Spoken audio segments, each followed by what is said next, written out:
Everyone, कैसे हैं सभी। मेरा नाम है निकिता सिंह और स्वागत है आप सभी का फिर से हमारी इस इंग्लिश क्लास में।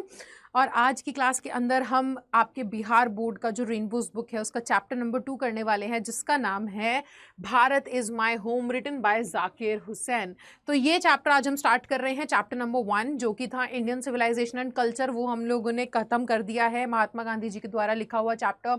उसके बाद आपकी जो पोम थी sweetest love I do not go, वो भी हम लोगों ने कवर कर लिए। इसी के साथ आज हम चैप्टर नंबर 2 पर आ चुके हैं। ठीक है, सो आज की क्लास में हम इस चैप्टर नंबर 2 का डिटेल्ड एक्सप्लेनेशन करने वाले हैं, लाइन बाय लाइन समझेंगे चैप्टर क्या है, क्या बात हो रही है इसके अंदर। ठीक है, और इसको समझने के बाद जो नेक्स्ट लेक्चर होगा उसके अंदर हम इंपॉर्टेंट क्वेश्चन एंड आंसर्स करेंगे, सब्जेक्टिव और ऑब्जेक्टिव दोनों ही। सो सभी बच्चे एक बार जल्दी से क्लास में जुड़ जाएं और इसी के साथ आप इस सेशन को अपने सभी बाकी बिहार बोर्ड के दोस्तों के साथ शेयर करना ना भूलिएगा। तो बिना किसी देरी के चैप्टर को करते हैं हम लोग शुरू। सो बेटा, चैप्टर को शुरू करने से पहले एक बहुत ही इंपॉर्टेंट चीज़ के चैप्टर के अंदर हम क्या क्या पढ़ने वाले हैं वो आप जान लीजिए। ठीक है, सो चैप्टर के अंदर हम सबसे पहले ना ऑथर के बारे में पढ़ेंगे कि भाई किसने लिखा है ये चैप्टर, राइटर कौन है।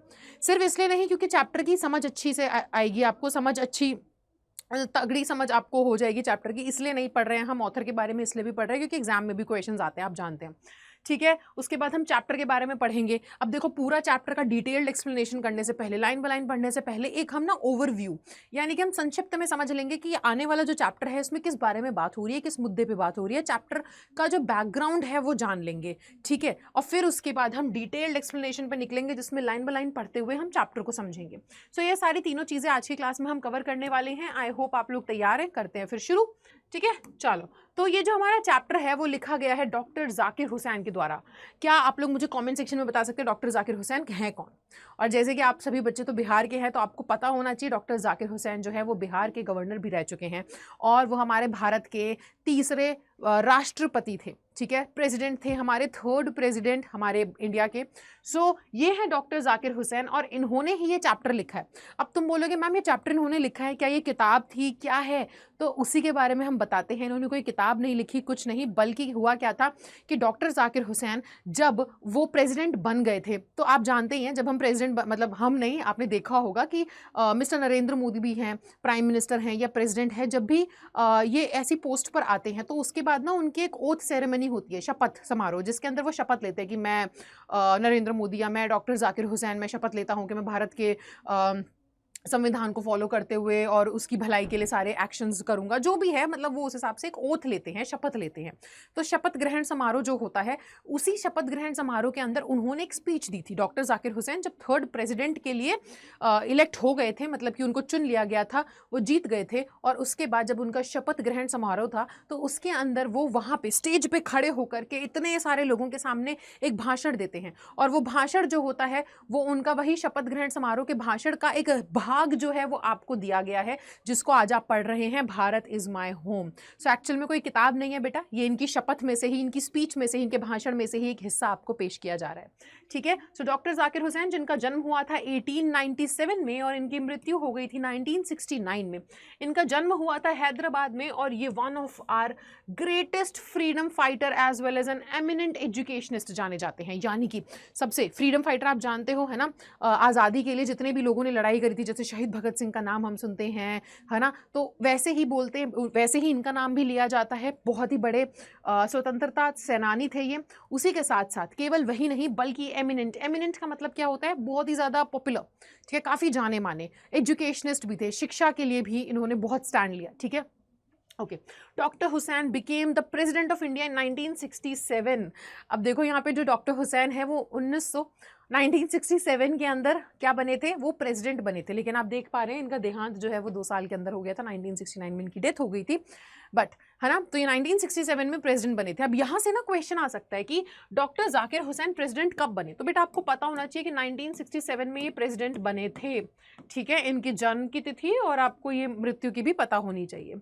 सो earlier he had served as the governor of Bihar. Bharat is my home is an extract from the speech he gave in 1967 after taking the oath as president. तो इससे पहले यानी कि राष्ट्रपति बनने से पहले वो बिहार के गवर्नर भी थे। ठीक है, ये भी आपको मालूम होना चाहिए। और साथ ही साथ वो बता रहे हैं कि जो ये चैप्टर है भारत इज माय होम, इन्होंने जो शपथ ग्रहण समारोह, जैसे कि मैंने बताया उस समय पर जो स्पीच ली थी, उसका एक भाग आपके सामने पेश किया गया है भारत इज माय होम के नाम से। ये चैप्टर जो है। In his first speech as the president of India, इनकी जो पहली स्पीच थी राष्ट्रपति के तौर पे, भारत के राष्ट्रपति के तौर पे जाकिर हुसैन जो है वो शपथ लेते हैं किस चीज़ के लिए, कि वो भारत के कल्चर की पूर्ण रूप से और ईमानदारी से सेवा करेंगे। सो इस पूरे चैप्टर के अंदर एक्चुअल में यही बात कर रहे हैं वो अपनी पहली स्पीच में, यानी कि प्रेसिडेंट बनने के बाद जो उनकी पहली भाषण थे उस पहले भाषण में वो इसी चीज़ के ऊपर शपथ खाते कि भाई मैं डॉक्टर जाकिर हुसैन मैं शपथ लेता हूँ कि मैं भारत के इस पूरी संस्कृति की पूरी ईमानदारी से और पूर्ण रूप से सेवा करूँगा। और वो क्या कहते हैं, क्या उनके विचार होते हैं, किस तरीके से वो संबोधित करते हैं, इन सभी बातों को वो हम चैप्टर के अंदर पढ़ने वाले हैं। ठीक है, चलिए सो आगे आ जाते हैं। अब हम देखते हैं कि इसके अंदर चैप्टर में देखने को क्या मिलने वाला है। सो इन हिज प्रेसिडेंशियल स्पीच का मतलब वही है बेटा कि प्रेसिडेंट बन गए थे, है ना, जीत गए थे, प्रेसिडेंट बन गए थे, उसके बाद उनका जो शपथ ग्रहण समारोह में जो वो स्पीच देते हैं उसके अंदर डॉक्टर जाकिर हुसैन कन्फेस करते हैं how he is flooded with emotions after seeing the confidence his people have placed in him. अब वो ना यहाँ पर देखो, ये थे तो भारत के तीसरे राष्ट्रपति, लेकिन ये पहले एक मुस्लिम राष्ट्रपति बने थे, यानी कि भारत का इससे पहले कोई भी, आप जानते ही हैं, उससे पहले तीसरे राष्ट्रपति थे, तो उससे पहले सबसे पहले राजेंद्र प्रसाद जी थे, है ना, तो आज़ाद भारत के, तो इसी तरीके से तीसरे राष्ट्रपति बने थे, लेकिन ये पहले मुस्लिम राष्ट्रपति थे। और ये भी कहते हैं कि देखो इस पूरे के पूरे भाषण के अंदर वो ये कन्फेस करते हैं, इस बात को मानते हैं कि भाई मैं इतना गदगद हो चुका हूँ, मेरा दिल ऐसा, मेरी आंखें, मेरा गला, मेरा हृदय भर गया है ये देख करके कि मेरी जनता मेरे में इतना विश्वास करती है, वो इतना कॉन्फिडेंस रखती है मेरे अंदर, इतना विश्वास आप लोगों ने मेरे अंदर दिखाया कि आप लोगों ने मुझे अपना राष्ट्रपति चुना, ये देख करके मेरी आंखें भर आई हैं और मैं बहुत ही ज़्यादा खुश हूँ।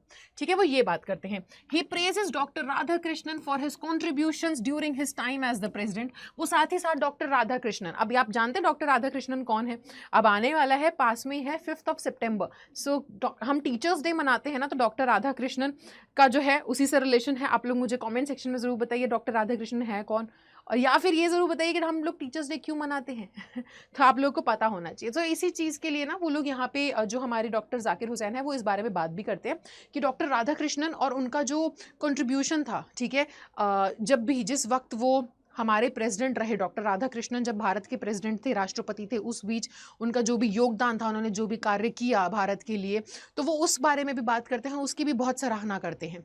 ठीक है, साथ ही साथ doctor Radha Krishnan brought his intelligence, knowledge and unmatchable experience with him to the office. वो बताते हैं कि किस प्रकार डॉक्टर राधा कृष्णन ने अपनी वो जो बुद्धिमानी है, अपना ज्ञान और अपने अनुभव के थ्रू इतने सारे अनुभव को वो लेकर के आए। जब वो प्रेसिडेंट बने तो उनके पास इतना अनुभव था, इतनी नॉलेज थी, वो इतने बुद्धिमान थे, तो उन सब का एक बहुत ही अच्छा मिश्रण, इन सारी चीज़ों का जो एक मिश्रण है उसको अच्छे से उपयोग करते हुए डॉक्टर राधा कृष्णन ने कितने अच्छे तरीके से अपना वो कार्यकाल जो है वो पूरा किया, उस बीच में उन्होंने भारत की सेवा करी। तो वो इसी बारे में बात करते हैं कि वो बहुत ज़्यादा खुश हैं और वो बताते हैं कि भाई कितने अच्छे एक्सपीरियंस के साथ डॉक्टर राधा कृष्णन ने अपनी प्रेसिडेंसी संभाली थी।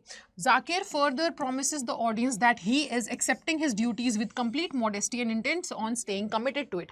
अब डॉक्टर जाकिर हुसैन जो है वो आगे बोलते हैं कि भाई मैं जो हूँ ना, मैं वादा करता हूँ जनता से, मैं पूरे भारतवर्ष से, पूरे भारत के सभी लोगों से, देशवासियों से वादा करता हूँ क्या, कि मैं एक्सेप्ट करता हूँ, मैं अपनी ड्यूटीज़, मैं अपने कर्तव्य को एक्सेप्ट करता हूँ, मैं अपने कर्तव्य को अच्छे से पालन करूँगा, पूरे नियमों का और अच्छे से पालन करूँगा। ठीक है, तो वो इस बात का भी क्या करते हैं, वो इस बात का भी वादा करते हैं। He swore his loyalty to the constitution of India. वो साथ ही साथ बोलते हैं कि मैं ईमानदार रहूंगा हमारे भारत के संविधान के प्रति। The constitution is a new hope for our ancestors who have earned it after many struggles and have obtained true unique value over the period of time. वो बोल रहे हैं कि जो कॉन्स्टिट्यूशन है, हमारा जो संविधान है, वो एक नई आशा की किरण है हमारे सभी पूर्वजों के लिए, जिन्होंने इतनी मेहनत से, इतनी मुश्किलों से, इतनी जद्दोजहद के साथ उसको कमाया है। आप लोग जानते हैं कि हम लोग पहले तो किसके, हम लोग गुलाम थे अंग्रेज़ों के, है ना, तो वो वही बता रहे कि हम लोगों ने वो आज़ादी पाने के लिए, हमारे संविधान का निर्माण हो सके उसके लिए कितने हमारे एंसेस्टर्स ने, हमारे पूर्वजों ने कितनी लड़ाई लड़ी थी। तो कहते हैं कि ये जो कॉन्स्टिट्यूशन है वो एक नई आशा की किरण है। ठीक है, अब वो आगे बताते हैं, he mentions that the past realisations being derived from the values are not gone or stable but are still relevant and changing. ये बहुत ही प्यारी लाइन इस बारे में, इस चैप्टर के अंदर बोलते हैं कि देखो भाई, हमारा जो कल है ना, बीता हुआ कल, वो मर गया है और वो ऐसा नहीं है स्थिर है ना, वो आज भी जिंदा है और वो बदल रहा है और उससे हम सीख रहे हैं। हमारा जो पास्ट है वही नींव है, आज हम क्या हैं, आज हमारा कल्चर क्या है। आप लोगों ने हम लोगों ने चैप्टर नंबर 1 पढ़ा था बेटा, इंडिया कल्चर एंड सिविलाइजेशन है ना, इंडियन कल्चर एंड सिविलाइजेशन जो हमने चैप्टर नंबर 1 पढ़ा था, उसके अंदर गांधी जी भी ये बात बोलते हैं कि भाई देखो, हम जो हमारा जो पास्ट है ना, हम अपने पास्ट के बेसिस पर ये जो जितने भी संस्कृतियां हैं, है ना, जितने भी ये सिविलाइजेशंस हैं, ये आई और चली गई, पर भारत टिका हुआ है। क्यों टिका हुआ है? क्योंकि हम अपने पास्ट से, ऐसा नहीं पास्ट मर गया खत्म, अब वो स्थिर है, अब उसको कुछ नहीं बदल सकते, तो अब वो वैसा ही पड़ा हुआ है और हम आगे बढ़ते चले जाए। नहीं, भारत इसलिए अभी भी जिंदा है। क्यों? और उसकी संस्कृति और उसका जो सिविलाइजेशन है वो आज भी इतनी ज्यादा प्रीशियस है और आज भी इतना अडिग खड़ा हुआ है। क्यों? क्योंकि हम अपने पास्ट से सीखते हैं, हमारा पास्ट बदल रहा है, सीख रहे हैं हम उससे, वो आज भी जिंदा है। तो यही बात वो करते हैं कि भाई हमारा जो पास्ट है वो मरा नहीं है, वो स्थिर नहीं है, है ना। क्योंकि देखो, पास्ट में जो चीजें होती हैं वो मर जाती हैं, वो स्थिर होती है, फिर आप उसे बदल थोड़ी सकते हो। लेकिन वो कह रहे हैं कि हमारा जो पास्ट है, हम अपने पास्ट को आधार बना करके आगे बढ़ रहे हैं, हम सीख रहे हैं, हमारा पास्ट भी बदल रहा है समय के साथ। He mentions how the process of bringing new changes to the system brings about growth in both national culture and character. अब वो ये बताते हैं कि जो प्रक्रिया है ना, कि आप नए नए चेंजेस लेकर के आ रहे हो। अब देखो, जाहिर सी बात है, देश को आगे लेकर जाने के लिए हमें समय के साथ कंधे से कंधा मिलाकर चलना पड़ेगा। तो वो यही कहते हैं कि जो प्रोसेस है, जो प्रक्रिया है, जिसमें आप नए नए बदलाव लेकर आते हो सिस्टम में, है ना, उससे नेशनल ग्रोथ भी होती है, हमारे नेशन के कल्चर की ग्रोथ भी होती है और कैरेक्टर की ग्रोथ भी होती है। उनके हिसाब से it is education that brings continuous change in the mindset of population. अब जाकिर हुसैन बहुत ज्यादा, देखो ये एजुकेशनिस्ट थे, तो बहुत ज्यादा दबाव डालते कि भाई शिक्षा बहुत महत्वपूर्ण है, शिक्षा है जो लोगों के अंदर, जो देश को, अगर देश को बदलना है तो देश के युवा को, देश को शिक्षित करो, देश अपने आप बदलेगा। यही उनका मानना था। He feels that his contribution towards educating the population got him to the highest office of the land. He pledges to stay loyal towards working. वो कह रहे हैं कि जो एजुकेशन, जो शिक्षा है ना, वही मुझे यहाँ पर लेकर के आई है, और अगर भारत शिक्षित है तो वो क्या कुछ नहीं कर सकता। ठीक है, the whole of our nation's ideas, customs and norms and stay true hearted to the country despite the linguistic and religious barriers. ठीक है, तो वो क्या कह रहे हैं कि हमारा जो नेशन है, हमारा जो भारत है, उसके अंदर जो विचार है, विचारधारा है, जो रीति रिवाज है, जो कल्चर है, जो हम लोग सच्चे दिल से हमारे कंट्री की ओर, है ना, हम लोग समर्पित हैं। चाहे फिर हमारे कंट्री में अलग अलग भिन्न भिन्न प्रकार के कल्चर हों, भिन्न भिन्न प्रकार के आप कह सकते हो भाषाएं हों, ये सारी की सारी क्या है, ये बैरियर बन जाती है ना। अब एक गुजराती जो है वो मराठी से बात करने में थोड़ा सा क्या करेगा, मुश्किल आएगी उसको, है ना, बाधा आ जाती है। क्यों? क्योंकि भाषा अलग है, समझ नहीं आएगा। वो कह रहे फिर भी हम सारे के सारे इतने अच्छे से प्रेम से एक साथ रहते हैं। ठीक है, he calls India his home and the citizens his family. वो भारत को अपना घर, भारत इज माई होम, आप लिख रहे हो ना चैप्टर के अंदर, भारत को अपना घर, और उस घर के अंदर रहने वाले सभी जो देशवासी हैं उनको अपना परिवार भी बोलते हैं। ठीक है, अब he tells each one of us to contribute towards creating a new life in our own manner, because in order to proceed towards development none of us can manage to sit back and observe. वो कह रहे हैं देखो, अगर हमें नई जिंदगी चाहिए, अब कहते हैं ना, अगर तुम्हें कुछ करना है तो अगर तुम कुछ चाहते हो, बदलाव चाहते हो, तो बदलाव बैठे बैठे नहीं होता है, उठ के करना पड़ता है। हर एक व्यक्ति अगर इसी माइंडसेट के साथ बैठा रहे। अब क्या होता है, आजकल टीवी चल रहा होता है, टीवी पे बैठ करके हम लोग बहुत गॉसिप करते हैं, बहुत, हमारे पास बोलने के लिए बहुत कुछ होता है। अरे यार, ये ऐसे कर रहे हैं, ऐसा नहीं होना चाहिए, ऐसा होना चाहिए, अरे ये लोग देखो कितने गंदे हैं, है ना, किसी को रोड पे तड़पता हुआ देख करके लोग मदद नहीं कर रहे हैं। हमारे पास टिप्पणी देने के लिए बहुत कुछ होता है, लेकिन जब असलियत में करने की बारी आती है हम करते नहीं है। अगर यही चीज हर एक व्यक्ति अपने मन में ठान ले कि बोलने की जगह वो करने लग जाए, कि आप किसी को देखो प्रॉब्लम में तो आप उसकी मदद करने जाओ, हर एक व्यक्ति ऐसा करे, तो क्या पूरे भारतवर्ष में आपको दिखेगा नहीं कि आपको ह्यूमैनिटी, आपको मानवता नहीं नजर आएगी, है ना। बदलेंगे, हमारा देश भी बदलेगा, लोगों की विचारधारा भी बदलेगी। तो वो यही कह रहे हैं कि सिर्फ घर पे बैठ करके देखते रहने से चीजों को क्या हो रहा है, पीछे बैठ करके देखते रहो, टिप्पणी करने से नहीं होगा। आपको उठ करके आगे जा करके और आपको चीजें बदलनी पड़ेंगी, आपको खुद को बदलना पड़ेगा, आपको काम करना पड़ेगा उसके लिए। He could not emphasise more on the fact that we need to work hard consistently, silently and whole heartedly in order to rebuild the entire physical, social and cultural life of our country. वो इस बात पर बहुत ज्यादा दबाव डालते कि भाई हमें ना लगातार मेहनत करनी पड़ेगी शांति से और पूरे लगन के साथ, कि हम दोबारा से फिजिकल, सोशल और कल्चरल लाइफ जो है हमारे देश की, उसका निर्माण कर सके दोबारा। The hard work that Zakir is asking the citizens to do comprises of 2 types. अब यहाँ पर किस प्रकार का परिश्रम जाकिर जी हमसे चाहते हैं करने के लिए, वो 2 प्रकार के। एक, one that involves working on one self. एक वो चाहते हैं कि आप अपने ऊपर काम करो। वो अपने, हमारे देशवासियों से, सभी देशवासियों से आग्रह करते हैं कि देखो, मैं आपसे 2 प्रकार की मेहनत चाहता हूँ। एक मेहनत चाहता हूँ जो आप अपने ऊपर करें, ठीक है, और जो दूसरी मेहनत है मैं वो चाहता हूँ कि वो आप अपने आसपास के सराउंडिंग्स और अपने आसपास के वातावरण के लिए करें। ये दोनों रूप से जो आप अगर काम करते हो तो ये जो चेंज आएगा ना, वो हमारे पूरे देश को बेहतर के लिए ही बदलेगा। ठीक है।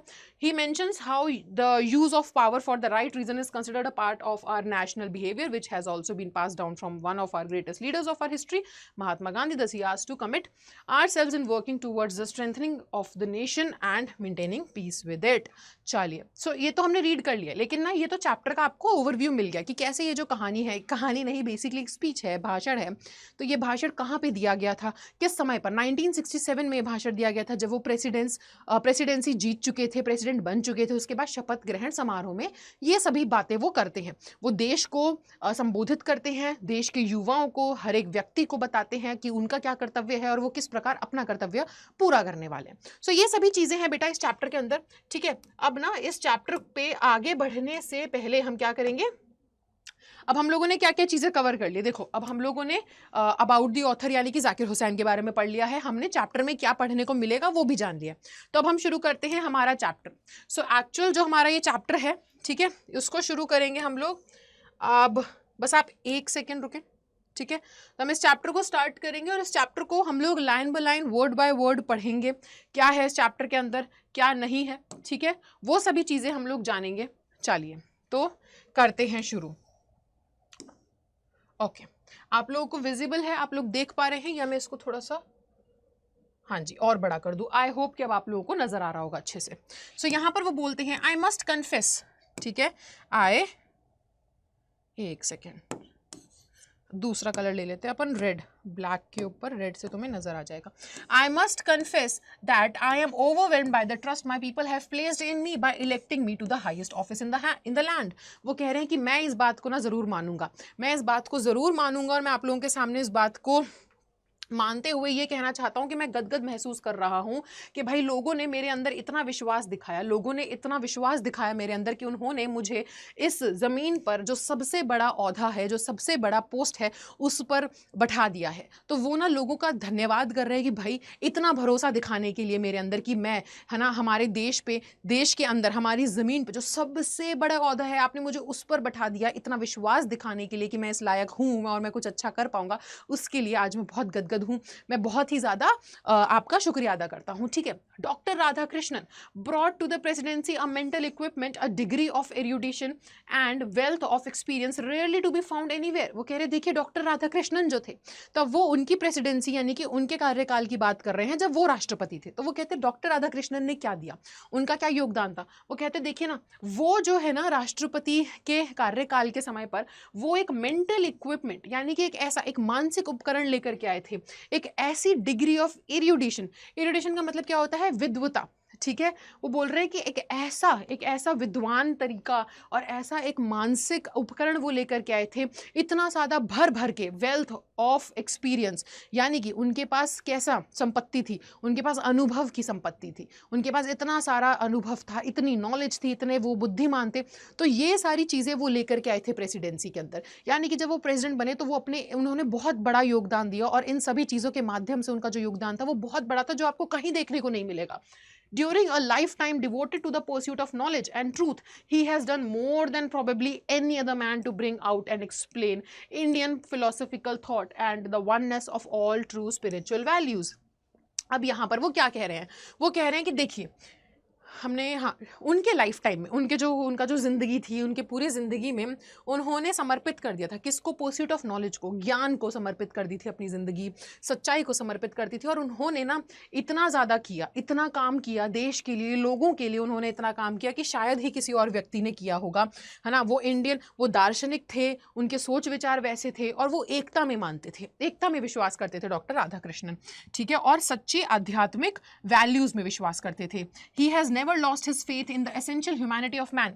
ये बहुत इंपॉर्टेंट है कि डॉक्टर राधाकृष्णन ने कभी भी विश्वास नहीं खोया, उन्होंने कभी भी विश्वास नहीं खोया कि लोगों के अंदर मानवता है, कि लोगों के अंदर वो एसेंशियल ह्यूमैनिटी है, कि भाई देखो लोग कितने ही सर्कमस्टेंसेस आ जाए, अलग अलग उनके सामने हालात आ जाए, लेकिन व्यक्ति के अंदर, एक इंसान के अंदर है तो वो मानवी इंसान के अंदर कहीं ना कहीं एक अच्छाई, एक मानवता छुपी होती है, और वो उसमें भरोसा करते थे।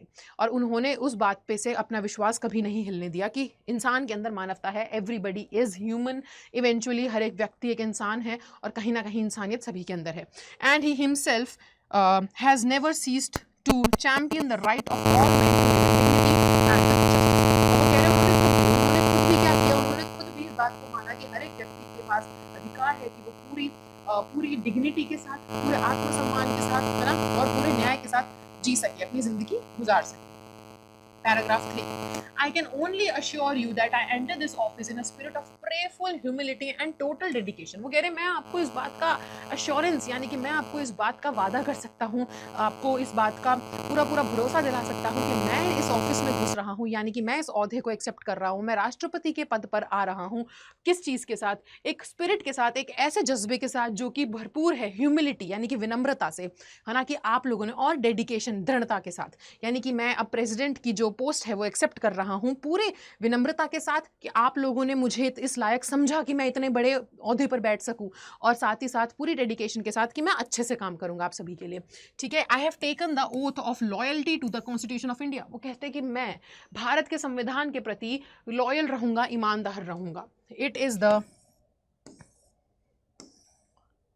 ठीक है, वो बोलते हैं it is the constitution of comparatively new state. वो कहते हैं ये जो संविधान है ये तुलना करी जाए तो एक नए भारत का, न्यू स्टेट यहाँ पर क्या है, किसी स्टेट की बात हो रही है नहीं, भारत की, भारत के रुख की, भारत के उस नए फेज की बात हो रही है कि अब ये नए भारत का कॉन्स्टिट्यूशन है। उससे पहले तो हम आज़ाद नहीं हुए थे, हम गुलाम थे, हमारी सोच अलग थी। अब हम लोग आज़ाद हो चुके थे, भारत आगे बढ़ रहा था, भारत में बहुत से बदलाव आ रहे थे, लोग, सोच, तौर तरीके, सब कुछ बदल रहा था। तो कह रहे कि ये जो संविधान है ये एक नए रुख का संविधान है, नए भारत के नए रुख का संविधान है ना, विच इट्स फ्री सिटीजन्स हैव, यानी कि अब आज़ाद भारत का, आज़ाद भारत में रहने वाले आज़ाद नागरिकों का एक नया संविधान है ये, for the first time in history given to themselves, जो कि उनको इतिहास में पहली बार मिला है ना, हम लोग आज़ाद हुए थे, पहली बार हमारा संविधान बना था। तो वो यही कह रहे कि नया संविधान है, नए रुख का संविधान है, ऐसा संविधान जो कि नए भारत का, आज़ाद भारत के आज़ाद लोगों का है, जो कि उनको पहली बार इतिहास में मिला है।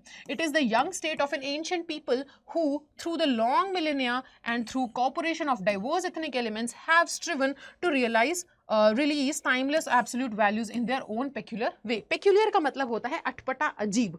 ठीक है, तो वो कह रहे हैं कि देखिए ये ना नया, it is the young state of an ancient people, ये पुराने लोगों की एक नई स्थिति है। ठीक है, यानी कि हम लोग, भारत जो है, भारत में जो लोग थे, जो प्राचीन लोग थे, सोच विचार सब कुछ, तो हम इतने समय से जो हमारे भारत में जो लोग चले आ रहे थे, अब उन लोगों के लिए एक नया रुख आ चुका है, उन लोगों की जिंदगी में बदलाव आ चुका है, एक नया स्थिति अब आ चुकी है।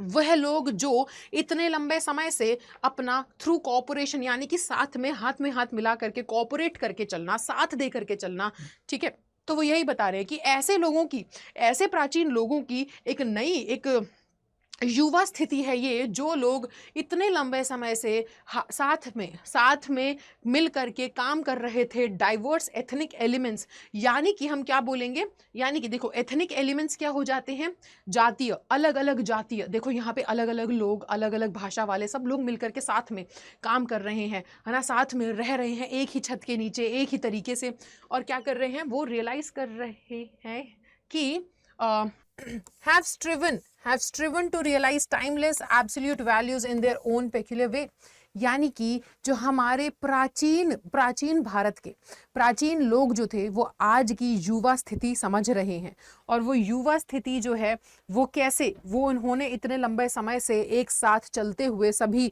अलग अलग प्रांत के अलग अलग जातीय लोग जो हैं वो फिर भी मिल करके एक साथ कोऑपरेट कर रहे थे, एक साथ चल रहे थे, एक साथ कदम से कदम मिला करके आगे बढ़ रहे थे। उन लोगों ने भी क्या कर लिया है, उन लोगों ने भी रियलाइज कर लिया है कि एब्सोल्यूट वैल्यूज क्या है ना, उन लोगों ने भी अपने अटपटे तरीके से रियलाइज कर लिया है हमारे भारत की वैल्यूज को। ठीक है, I pledge myself to the service of those values. वो बोल रहे हैं कि जो हमारे भारत की जो वैल्यूज है ना, जो अब की वैल्यूज हैं, ठीक है, जो हमारे इतने नए बदलते भारत की और अब ये आज़ाद भारत के आज़ाद लोगों की सोच जो है, जो अब बदल रही है धीरे धीरे, वो जो वैल्यूज हैं, मैं उन वैल्यूज के प्रति कैसा रहूंगा, मैं उन वैल्यूज के प्रति ईमानदार रहूंगा और उसकी सेवा भी करूंगा। For though some concrete realization of a value may become inadequate with the change of circumstances, the value remains eternally valid and presses for newer and fresher realization. For though some concrete realisation of a value, concrete यानी कि ठोस, ठीक है, realisation के एहसास होना। सो बोल रहे हैं कि देखो जो कुछ लोगों के लिए वो जो ठोस एहसास है ना, वैल्यूज का एहसास होना, कुछ लोगों के लिए वो जो ठोस तौर पे एहसास हो रहा है वैल्यूज का, ठीक है, वो क्या है, वो इनएडिक्वेट है, पर्याप्त नहीं है with the change of circumstances, यानी कि जो अब सर्कमस्टेंसेस हालात बदल चुके हैं, तो कुछ लोग जो हैं ठोस तरीके से इस बात को रियलाइज नहीं कर पा रहे हैं, कुछ लोग जो ठोस तरीके से इस बात का ज्ञात नहीं हो पा रहा है उनको कि अब हालात बदल चुके हैं, अब सर्कमस्टेंसेस बदल चुके हैं। The value remains eternally valid and presses for newer and fresher realisation. तो कह रहे हैं कि देखो अब ये जो हमारा भारत है वो बदल चुका है, ये नया रुख शुरू हो चुका है भारत का, और उसकी जो वैल्यूज हैं उसकी वैल्यूज को रियलाइज करना लोगों के लिए बहुत जरूरी है। लोगों को ठोस तौर पे उस चीज का एहसास होना चाहिए, ज्ञात होना चाहिए, जो कि नहीं हो रहा है, जो कि कम है ना। ये बदलते हुए रुख के हिसाब से लोगों को जो इस की वैल्यूज और हमारा भारत बदल चुका है इसका ज्ञात सही तरीके से नहीं हो रहा है, पर्याप्त तरीके से नहीं हो रहा है ना। जो वैल्यूज हैं वो अभी भी कैसी हैं, वो इटर्नली वैलिड हैं, वो पूर्ण रूप से वैलिड हैं, और वो नए भारत में, ठीक है, नया जो भारत है और उसके जो लोग हैं उनको पूर्ण रूप से एहसास उसका दिलाना है। The past is not dead, वो कह रहे जो हमारा बीता हुआ समय है, जो यहाँ से क्वेश्चंस आते हैं, जो हमारा पास्ट है, जो हमारा बीता हुआ समय है वो मरा नहीं है, वो स्टैटिक यानी कि स्थिर, रुक जाना, स्थिर हो जाना, वो मरा नहीं है। हमारा जो बीता हुआ समय है, हमारा जो बीता हुआ कल है, वो मरा नहीं है और वो स्थिर नहीं है, बल्कि वो जिंदा है और वो डायनामिक है, यानी कि बदल रहा है, ठीक है, और is involve in determining the quality of our present and prospects of our future. तो कह रहे हैं देखो अगर एक व्यक्ति को अपना वर्तमान और अपना भविष्य जानना है तो उसको अपने पास्ट की नॉलेज होनी चाहिए, उसको अपने पास्ट से सीखना पड़ेगा। हम सोचते हैं ना कि जो हो गया सो हो गया, छोड़ो अब क्या देखना, नहीं, जो हो गया उस पर नजर डालो, उसके बारे में सोचो, उससे सीखो, तभी आज आप अपना वर्तमान और अपना आने वाला जो भविष्य है उसको सुधार पाओगे, उसका अनुमान लगा पाओगे। तो वो यही कह रहे हैं कि ये मत सोचो कि जो भूतकाल है, हमारा जो भूत है हमारा, वो क्या है, वो मर गया है, वो स्थिर है, नहीं, वो आज भी जिंदा है, वो बदल रहा है, और वो किस चीज में इन्वॉल्व है, वो इस चीज के अंदर इन्वॉल्व है कि वो डिटरमाइन करता है, वही निर्धारित करेगा कि हमारे आज का, हमारे प्रेजेंट का कैसी क्वालिटी है और हमारे फ्यूचर कैसा होगा, यानी कि पास्ट पर आधारित है ये। हमें अपने पास्ट को ये सोच करके भुला नहीं देना है कि जो हो गया सो हो गया, छोड़ो, रहने दो, अब वो तो स्थिर है, उसे कोई नहीं बदल सकता, नहीं, वो आज भी जिंदा है, उसको याद रखो, उसको अपने दिमाग में रखो, बदल रहा है वो, और उसे सीखो और उससे अपना आज और अपने आने वाले कल को बेहतर बनाओ, ठीक है। The process of its constant renewal is indeed the process of growth of national culture and national character। वो कह रहे हैं जो प्रोसेस है, जो प्रक्रिया है कि वो बार बार नया होता जा रहा है, आप अपने पास से सीख रहे हैं, उसको अपना ढाल बना करके आगे चल रहे हैं, उस गलतियों से क्या हुआ, क्या नहीं करना था, कैसे करना था, उनसे सीखते हो आप जो आगे चल रहे हो। ये जो प्रक्रिया है, ये कैसी प्रक्रिया है, यही जो है हमारे भारत को ग्रोथ, नेशनल ग्रोथ, हमारे कल्चर की ग्रोथ होगी और साथ ही साथ हमारे कैरेक्टर की भी ग्रोथ होगी इसी से। It is the business of education as I see it to minister this constant renewal, and I may be forgiven the presumption that my choice of this high office has mainly, if not entirely, been made on account of my long association with the education of my people। वो कह रहे हैं देखो मेरे को जहां से मैं देख रहा हूं, मैं ये समझता हूं कि ये क्या है, ये सारा का सारा एजुकेशन का ही खेल है, यानी कि शिक्षा है। अगर आप अपने भारत में नया बदलाव लेकर के आना चाहते हो और आप चाहते हो कि हम अपने आज को और आने वाले कल को बेहतर बना सके, तो इसमें सारा का सारा जो बहुत बड़ा हाथ है, जो खेल है, वो सारा शिक्षा का है, जहां से मैं देख पा रहा हूं।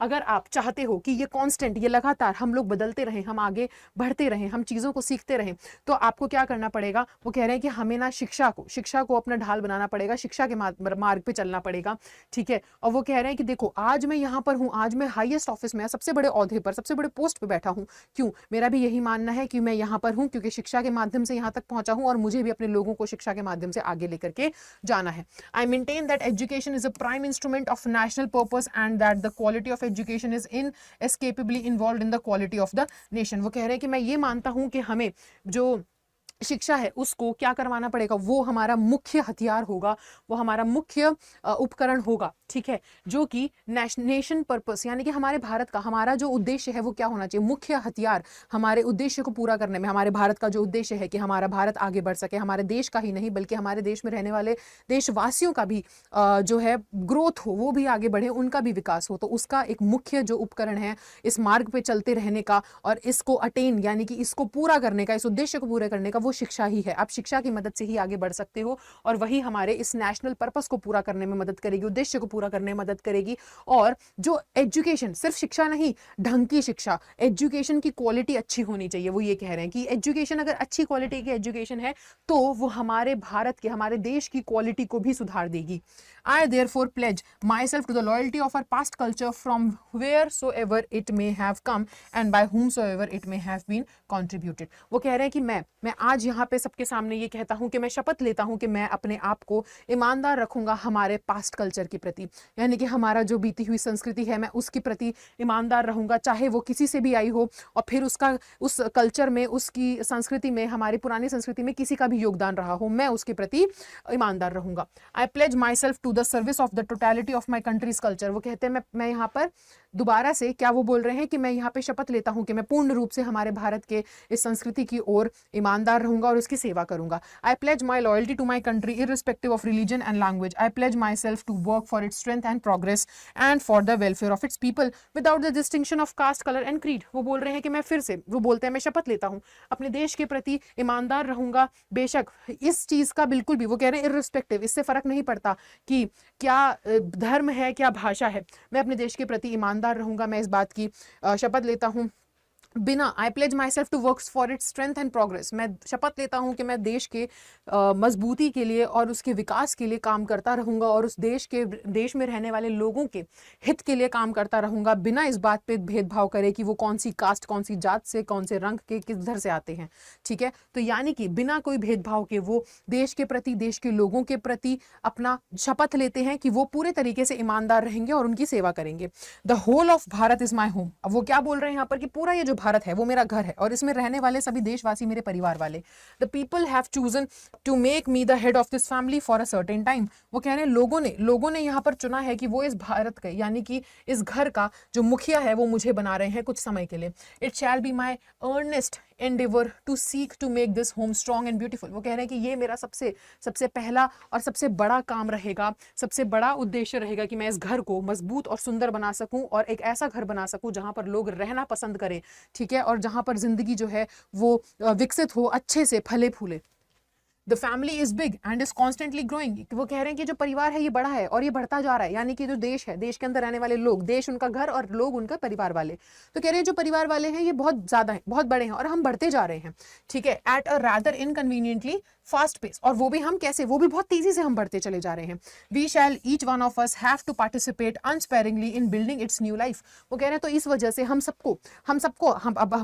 क्या है, हम एक ही घर हैं, भारत जो है वो एक घर है हमारा और हम सब यहाँ पे परिवार वाले हैं। तो हम लोगों को क्या करना है, तो हम लोगों को एक दूसरे का ध्यान रखना है और हम सबको अपने अपने कर्तव्य पूरे करने हैं ताकि हम एक नई बेहतर जिंदगी बना सके अपने अपने तरीके से।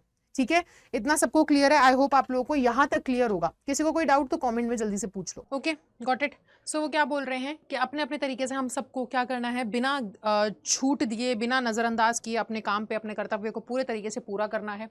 ठीक है, for share size the task ahead. वो क्या बोल रहे हैं आगे, वो कह रहे हैं कि for sheer size the task ahead of us are so demanding that no one can afford to sit back and just watch or let frustration become endemic in our country। वो कह रहे हैं कि देखो ये ना हमारा जो टास्क है वो इतना बड़ा है, वो इतना छोटा नहीं है, वो इतना बड़ा है कि हर एक व्यक्ति का उसमें क्या चाहिए, उसमें योगदान हमको चाहिए। तो हम कोई अफोर्ड नहीं कर सकते कि हम में से कोई भी एक जो है आराम से पीछे बैठ करके सिर्फ देखता रहे और फ्रस्ट्रेशन बढ़ने दे और जैसी चीज़ें हो रही है वैसे होने दे। अगर आप बदलाव चाहते हो तो आपको बदलाव लेकर के आना पड़ेगा, हर एक व्यक्ति को उसके लिए काम करना पड़ेगा।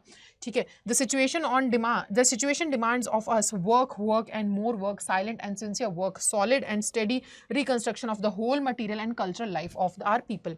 वो कह रहे देखो अब जो अभी इस डिमांड है, जो अभी मांग है समय की और जो सिचुएशन की जो मांग है वो ये है कि हम सबको काम करना है, आराम से शांत होकर के सिंसियर तौर पे हम लोगों को काम करना है ना, स्टेडी रिकंस्ट्रक्शन, ताकि हम लोग क्या है लगातार हमको काम करते रहना है ताकि धीरे धीरे हम लोग क्या करें, हम लोग एक बेहतर अच्छी जिंदगी अपने देश की और अपने कल्चर की अच्छे से कल्चर को दोबारा से स्थापित कर सकें और जो है हम हर एक व्यक्ति को एक बेहतर जिंदगी दे सकें।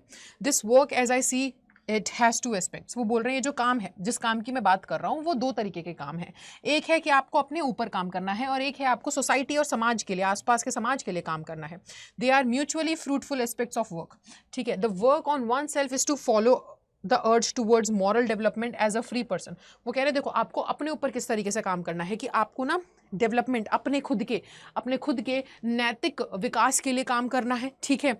अंडर सेल्फ इम्पोज डिसिप्लिन, आपको डिसिप्लिन में रहना है, अनुशासन में रहना है, which alone can render that development possible.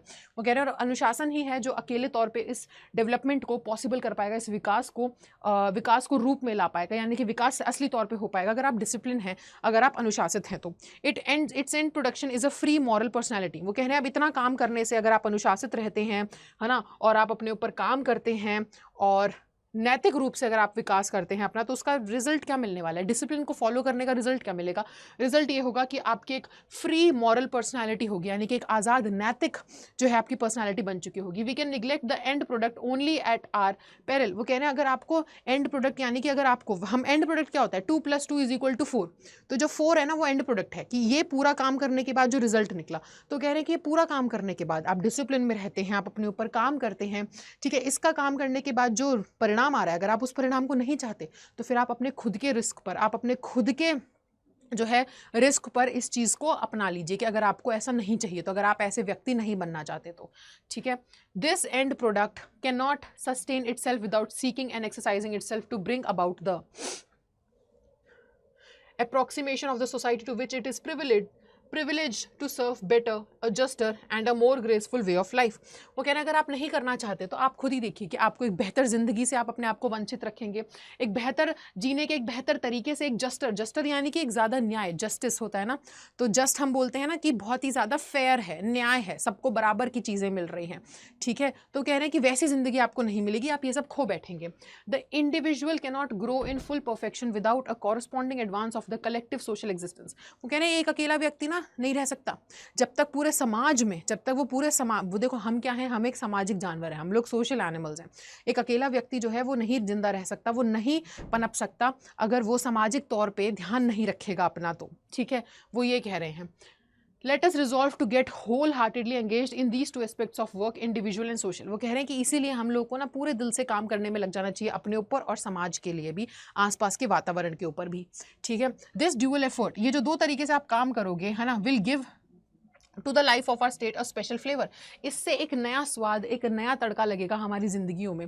For the state to us will not be just an organisation of power but a moral organisation. वो कह रहे हैं देखो ये जो स्टेट है, ये जो स्थिति है हमारी, है ना, ये जो राज्य है हमारा, वो केवल हमारे लिए क्या एक ऑर्गेनाइजेशन नहीं है पावर की, बल्कि एक नैतिक ऑर्गेनाइजेशन है। It is a part of national temperament and inheritance from the great leader of our liberation movement Mahatma Gandhi that power should be used only for moral purpose. वो कह रहे हैं देखो ये जो है ये कहाँ से हमें सीखने को मिलता है, हमें महात्मा गांधी से सीखने को मिलता है। जो पावर है उसका इस्तेमाल कहाँ करा जाना चाहिए, उसका इस्तेमाल ऐसे काम को करने में करा जाना चाहिए जो नैतिक है, नैतिक उद्देश्य को पूरा करने में आपको पावर का इस्तेमाल करना चाहिए। तो मेरे पास जो भी पावर है वो केवल ये नहीं है कि हाँ मेरे पास पावर है, ऑर्गेनाइजेशनल पावर है, इतने ऊंचे ओहदे पे बैठा दिया, नहीं, मैं इस पावर का इस्तेमाल करूंगा ताकि नैतिक रूप से जो है विकास कर सकूं और लोगों का उद्धार कर सकूं, लोगों के लिए काम कर सकूं, उनकी सेवा कर सकूं।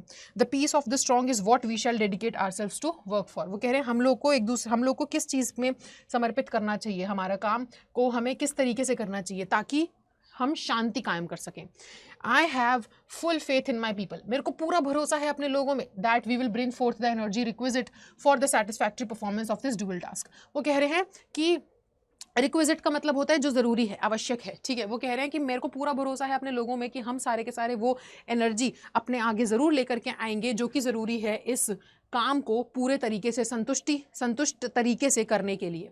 It shall be my privilege to contribute my share to this enchanting enterprise. वो कह रहे हैं कि मेरे को बहुत ही अच्छा लग रहा है, ये तो मेरे लिए बहुत ही बड़ी बात होगी कि मैं भी इसका एक हिस्सा बन सकूंगा।